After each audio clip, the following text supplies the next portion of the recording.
आप सभी मेरे प्यारे दोस्तों को नमस्कार। मैं अरबाज स्वागत करता हूं आपके अपने YouTube चैनल इंजीनियर्स टोला पर। तो आरआरबी जेईई 2025 का जो है फिर से नोटिफिकेशन जारी कर दिया गया है और आवेदन स्टार्टिंग डेट जो रहने वाला है वो 31 अक्टूबर 2025 है। वहीं अंतिम तिथि आपको 30 नवंबर 2025 देखने के लिए मिलने वाला है। आज की इस वीडियो में हम लोग बात करेंगे कि आरआरबी जेईई 2025 का सिलेबस क्या क्या रहने वाला है और दूसरा सबसे इंपॉर्टेंट प्रश्न ये रहता है कैंडिडेट्स के मन में कि सीबीटी 1 को कैसे क्रैक करें। तो ये आप दूसरे प्रश्न का आंसर आपको वही दे सकता है जो इस एग्जाम में बैठ के या तो सक्सेसफुली अटेम्प्ट कर लिया है, सीट ले लिया है, नौकरी कर रहा है, और दूसरा वो जो कि मेहनत किया, अपना पूरा वक्त लगाया, उसके बावजूद उनको सफलता नहीं मिली है। तो दूसरे नंबर पर मैं आता हूं। मैंने अपना अच्छा खासा वक्त दिया था। तो आज की इस वीडियो में मैं आपको बताऊंगा कि सीबीटी 1 क्रैक करने के लिए आपको क्या चीज करना चाहिए और क्या चीज आपको नहीं करना है, वो चीज मैं आपको आज की इस वीडियो में बताऊंगा। सारी जानकारी आरआरबी जेईई से रिलेटेड आज की इस वीडियो में आपको दी जाएगी। वीडियो काफी इंपॉर्टेंट रहने वाला है, वीडियो को अंत तक देखें। और दोस्तों, वीडियो पसंद आए तो वीडियो को लाइक और हमारे इस चैनल को सब्सक्राइब करना ना भूलें। तो चलिए आज की इस वीडियो को स्टार्ट करते हैं और सबसे पहले देखते हैं कि प्रोसेस क्या क्या रहता है आरआरबी जेईई में एक सीट लेने के लिए। तो रिक्वायरमेंट प्रोसेस की अगर बात करें तो सबसे पहले आपको सीबीटी 1 होता है। ठीक है, आपने फॉर्म फिलअप किया, फॉर्म फिलअप करने के बाद नोटिफिकेशन आएगा, एडमिट कार्ड जारी होगा और आपका सीबीटी 1 कंडक्ट कराया जाएगा। और दूसरा सबसे जरूरी बात यह कि सीबीटी 1 जो आपको कंडक्ट कराया जाता है, सपोज डेट आपने बेंगलोर जोन से भर दिया फॉर्म, मुंबई जोन से फॉर्म भरा है, तो जरूरी नहीं है कि आपको सीबीटी 1 में जो है मुंबई जोन से एग्जाम देना है जाके। तो ऐसा नहीं है। काफी कैंडिडेट्स के मन में ये प्रश्न रहता है कि मैंने मुंबई जोन से फॉर्म फिलअप किया है, तो क्या मेरे को सीबीटी 1 का एग्जाम मुंबई जाके देना पड़ेगा? तो ऐसा नहीं है। सीबीटी 2 का एग्जाम आपको हो सकता है जाके उसी स्टेट में देना पड़े, लेकिन सीबीटी 1 का एग्जाम ऐसा नहीं है। सीबीटी 1 आपका जहां लोकल नियर बाय होगा तो वहां आपका पड़ेगा। ठीक है, ये चीज क्लियर हो गया। उसके बाद थर्ड नंबर पे होता है डॉक्यूमेंट वेरिफिकेशन। आपने जो जो डॉक्यूमेंट फिलअप किया है क्या वो सही है या नहीं है, हर चीज लेता है। 10th से लेके 12th से लेके ग्रेजुएशन का मार्कशीट, सीएलसी वगैरह सारी चीज वो लेता है। तो वो सारी चीज आपको रखने पड़ेंगे। अगर किसी कारणवश आपका कोई डॉक्यूमेंट वगैरह नहीं है तो आप डुप्लीकेट बना लीजिए, या नहीं तो आपको कोर्ट से जो है बनाना पड़ेगा एफिडेविट। तो ये चीज होगी डॉक्यूमेंट वेरिफिकेशन से रिलेटेड। चौथे नंबर पर मेडिकल टेस्ट काफी कंपलसरी है। अगर आप फिजिकल फिट नहीं बताए जाते हैं मेडिकल टेस्ट में, जो वहां पे जांचकर्ता बैठते हैं, तो आपको सीधा जो है आप कंप्यूटर सीबीटी 1 निकाल लिए हो, सीबीटी 2 निकाल लिए हो, डजेंट मैटर, अगर आप फिजिकल फिट नहीं है तो आपको जो है बाहर कर दिया जाएगा और आपको ये वैकेंसी नहीं दी जाएगी। तो आपका फिजिकल फिट रहना जरूरी है। बेसिकली इसमें आंख वगैरह की भी जांच होती है, तो उसकी कुछ अलग क्राइटेरिया है कि कितनी आपकी आंख की रोशनी वगैरह रहनी चाहिए। तो ये हो गया रिक्वायरमेंट प्रोसेस। आई होप ये चीज आपको अच्छे तरीके से समझ में आया होगा। अगर नहीं समझ में आया तो आप कमेंट सेक्शन में मुझे कमेंट करिए, हर वो चीज का मैं रिप्लाई करता हूं। आगे अगर बात करें तो सीबीटी 1 एग्जाम में जो है आपको क्या क्या पैटर्न देखने के लिए मिलता है, सबसे पहले हम लोग वो चीज समझ लेते हैं। तो यहां पर आप देख पा रहे हैं कि जनरल अवेयरनेस का आपको 15 क्वेश्चन देखने के लिए मिलता है। हर क्वेश्चन 1 मार्क्स का होता है और यहां पर आपको 15 मार्क्स जनरल अवेयरनेस से देखने के लिए मिल जाता है। जनरल इंटेलिजेंस से आपको टोटल 25 क्वेश्चन देखने के लिए मिलते हैं और ये 25 मार्क्स का होता है। जनरल इंटेलिजेंस का मतलब क्या हुआ वो चीज मैं आपको बता देता हूं कि एप्टीट्यूड जनरल इंटेलिजेंस में आता है, रीजनिंग जनरल इंटेलिजेंस में आता है। तो रीजनिंग पर आपको अच्छा खासा काम करना है जनरल इंटेलिजेंस, यानी कि रीजनिंग 25 मार्क्स का होता है। ठीक है, आगे अगर बात करें तो मैथमेटिक्स जो है 30 मार्क्स का होता है। ठीक है, 30 क्वेश्चन टोटल इसमें आपको देखने के लिए मिलते हैं।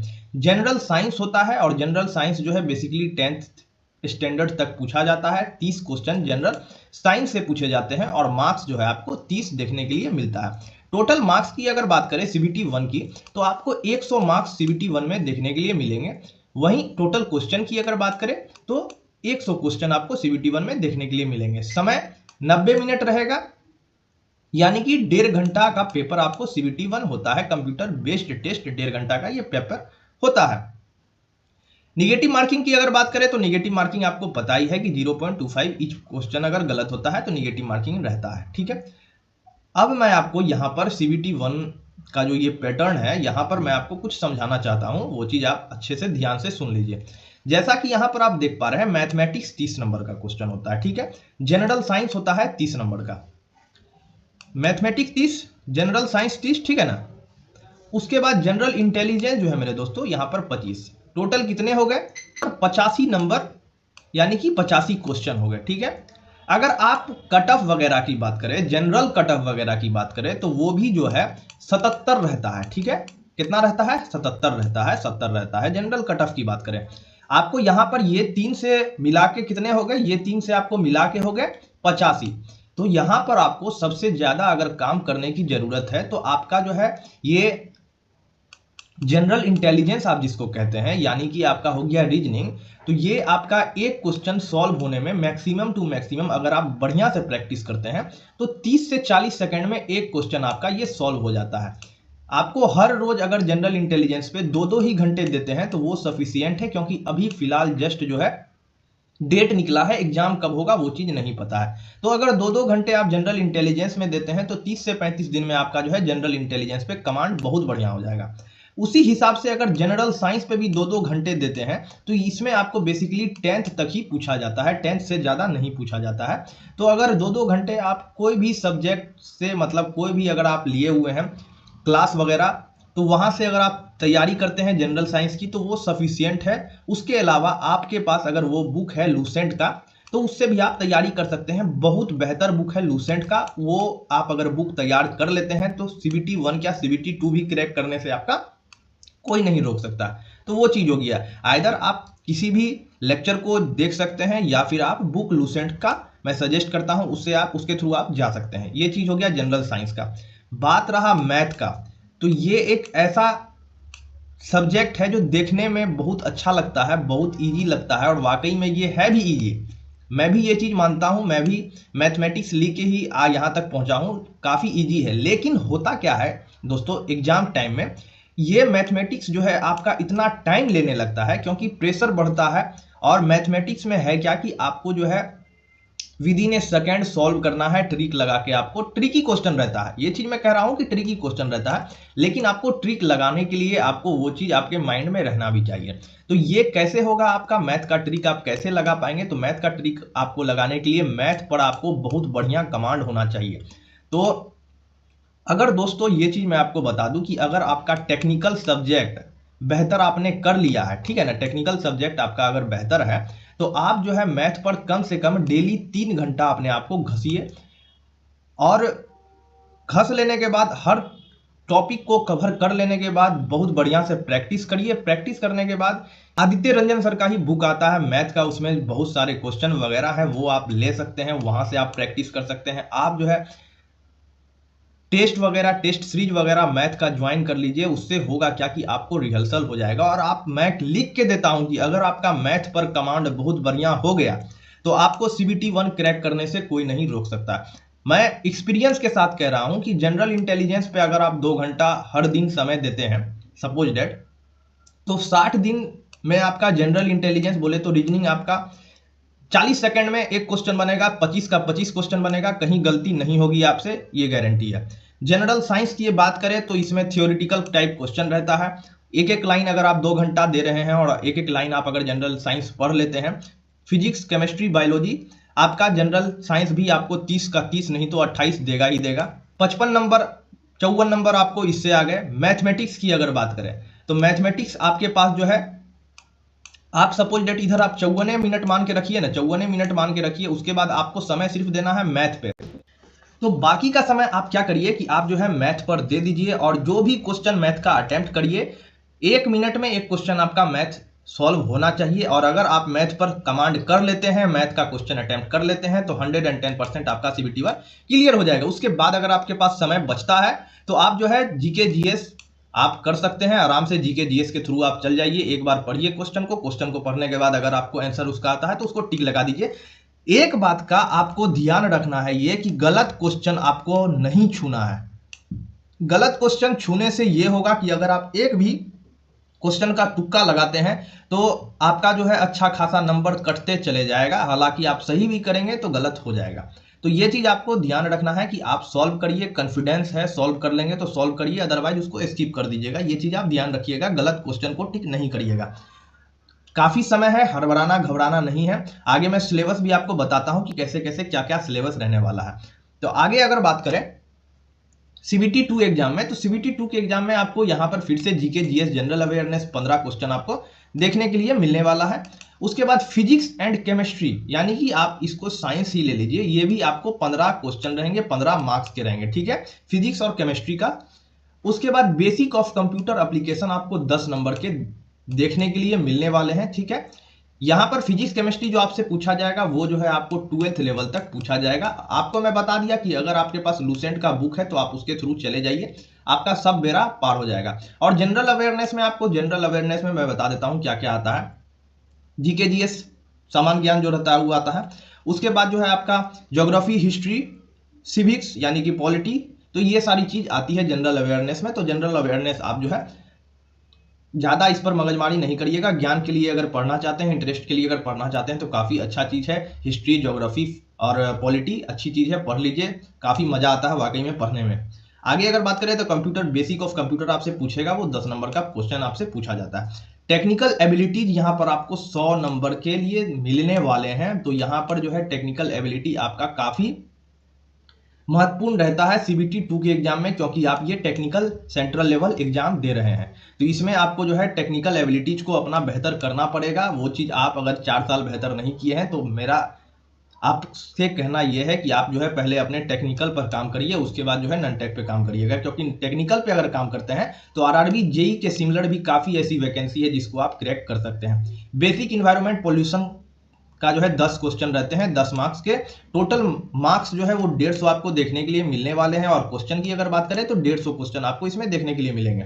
टोटल टाइम 120 मिनट, 2 घंटे की आपको समय रहेगा 150 क्वेश्चन अटेम्प्ट करना है। तो 1 मिनट से भी काफी कम टाइम आपको यहाँ पर मिलता है एक क्वेश्चन को देने के लिए। वहीं एक चीज मैं आपको बता दूं, जो ये टेक्निकल एबिलिटीज वगैरह, जैसे इलेक्ट्रिकल के लिए आपको नेटवर्क वगैरह से क्वेश्चन आ जाएगा, इलेक्ट्रिकल मशीन से क्वेश्चन आ जाएगा, तो ये पूरा का पूरा थ्योरेटिकल बेस्ड क्वेश्चन रहता है। तो ये था आपका सीबीटी 2 का कैसे एग्जाम पैटर्न रहने वाला है वो चीज। आगे बात करें तो सिलेबस क्या क्या रहता है वो चीज हम लोग देख लेते हैं। टेक्निकल एबिलिटीज के लिए जो है मैं अलग से एक नई वीडियो लेके आ जाऊंगा। तो सीबीटी 1 में जो मैथमेटिक्स आपसे पूछा जाएगा उसका सिलेबस आपके सामने ये रहा। नंबर सिस्टम आपसे पूछा जाता है, बोधमास रूल, ठीक है, एलसीएम एचसीएफ रहता है, परसेंटेज रहता है, टाइम एंड वर्क से क्वेश्चन आपको देखने के लिए मिलेंगे, सिंपल एंड कंपाउंड इंटरेस्ट से आपको क्वेश्चन देखने के लिए मिलेगा, एलजेब्रा से क्वेश्चन देखने के लिए मिलेगा, एलिमेंट्री स्टैटिक्स से मिलेगा, कैलेंडर एंड क्लॉक से देखने के लिए मिलेगा, decimal, fraction, ratio and proportion, mensuration, total, time and distance, profit and loss, geometry and trigonometry, age calculation, pipe and cistern. तो यहाँ पर आपको मैथमेटिक्स में हर वो टॉपिक को कवर करना है, जैसे कि नंबर सिस्टम हो गया, एलसीएम एचसीएफ आपको बहुत इंपॉर्टेंट है, परसेंटेज भी बहुत इंपॉर्टेंट है, टाइम एंड वर्क भी काफी इंपॉर्टेंट है। उसके बाद डेसिमल फ्रैक्शन बहुत इंपॉर्टेंट है, रेशियो एंड प्रोपोर्शन, जो चीज मैं बता रहा हूँ वो चीज आपको ध्यान रखना है। एक में ये हो गया, दूसरा में ये हो गया, तीसरा में ये हो गया, चौथा में ये हो गया, ठीक है ना। उसके बाद आपका 5वां में ये हो गया, 6ठा में रेशियो एंड प्रोपोर्शन, ये तो काफी इंपॉर्टेंट रहने वाला है, 7वां में ये हो गया, 8वां में ये हो गया, ठीक है ना, 9वां में ये हो गया, ठीक। तो ये तो बहुत इंपॉर्टेंट है जो चीज मैं बताया। इसके अलावा भी जो सारी चीजें हैं वो भी काफी इंपॉर्टेंट है। तो मैथ को तो आपको छोड़ना है ही नहीं, मैथ को घोड़ के पी जाना है। जनरल इंटेलिजेंस की टॉपिक पे अगर बात करें, यानी कि रीजनिंग की अगर हम बात करें, तो एनालॉजिस है, कोडिंग एंड डिकोडिंग है, रिलेशनशिप है, जम्बलिंग है, डाटा इंटरप्रिटेशन, डाटा सफिशिएंसी है, सिमिलैरिटीज एंड डिफरेंस है, क्लासिफिकेशन है, स्टेटमेंट है, डायरेक्शन है, एनालिटिक रीजनिंग है, कंक्लूजन एंड डिसीजन मेकिंग है, वेन डायग्राम है, सिलोजिज्म है, अल्फाबेटिक एंड नंबर सिस्टम है। तो ये जनरल इंटेलिजेंस है और ये काफी इजी टॉपिक रहता है। 60 दिन में प्रैक्टिस लेके आपको बता दिया। वैसे आप अगर चाहें तो आप में अंदर कैपेबिलिटी है तो जनरल इंटेलिजेंस आप आसान से बहुत जल्दी कंप्लीट कर सकते हैं। हालांकि सबसे इंपॉर्टेंट और महत्वपूर्ण चीज ये है कि प्रैक्टिस आपका बहुत तगड़ा होना चाहिए। जनरल अवेयरनेस के सिलेबस की अगर बात करें तो करंट अफेयर से आपको क्वेश्चन देखने के लिए मिलता है, Indian geography, history, Indian polity and constitution, economy से क्वेश्चन नहीं देखने के लिए मिलता है, इन्वायरमेंटल इशू वगैरह से आपको क्वेश्चन देखने के लिए मिल जाता है। इकोनॉमी बोले तो ये पॉलिटी वाला इकोनॉमी नहीं हुआ, ये इंडियन इकोनॉमी हो गया। भारत का जो चीज वगैरह है उससे क्वेश्चन आपको यहाँ पर देखने के लिए मिलता है। आगे अगर बात करें तो जनरल साइंस का सिलेबस मैं आपको पहले ही बता दिया कि 10th तक जो है, 10th स्टैंडर्ड तक जो है आपको CBT 1 में physics, chemistry and life science से क्वेश्चन रहता है। वहीं CBT 2 एग्जाम के लिए जो है आपको अप टू 12th तक आपको सिलेबस देखने के लिए मिलता है। उसके बाद कंप्यूटर एंड एप्लीकेशन आपको जो CBT 1 में पूछा जाता है उसका सिलेबस क्या है वो चीज भी आपको मैं यहाँ पर बता देता हूँ। Computer and their architecture, computer और उसके जो ढांचा है, जो उसका पार्ट्स है उसके बारे में। इनपुट एंड आउटपुट डिवाइस क्या है वो चीज के बारे में। MS office, storage device, operating system, internet and email, website and web browsing, networking and computer virus, ये सारी चीज आपको कंप्यूटर एंड एप्लीकेशन में पूछी जाती है। वहीं इन्वायरमेंट पॉल्यूशन कंट्रोल भी ये 10 नंबर का आपको क्वेश्चन देखने के लिए मिलता है। इसमें बेसिक ऑफ इन्वायरमेंट से क्वेश्चन रहते हैं। Adverse effect of environmental pollution, pollution control strategy, type of pollution, waste management, global warming, acid rain, ozone depletion. तो ये था आज का वीडियो। सारी चीज आपको अच्छे तरीके से समझ में आ चुकी होगी। तो दोस्तों, अगर आप CBT 1 वाकई में क्रैक करना चाहते हैं तो जो जो यंत्र मैं बताया उस यंत्र को फॉलो करिए और आपका CBT 1 आराम से क्रैक होगा। CBT 2 कैसे क्रैक करना है वो आप बेहतर जानते हैं। आपको CBT 2 के लिए अगर वाकई में कमांड करना है तो अपने टेक्निकल पे आपको बहुत बढ़िया से काम करना होगा। और टेक्निकल पे आप काम कैसे करेंगे वो भी वीडियो में बता दूंगा। अगर आपको वो वीडियो चाहिए तो आप कमेंट मुझे कर सकते हैं। हर वो गाइड मैं आपको करने वाला हूं। तो आज की इस वीडियो को दोस्तों यहीं पर समाप्त करते हैं। वीडियो पसंद आई हो तो वीडियो को लाइक और हमारे इस चैनल को सब्सक्राइब करना ना भूलिएगा। मिलते हैं अगली वीडियो में, तब तक के लिए जय हिंद।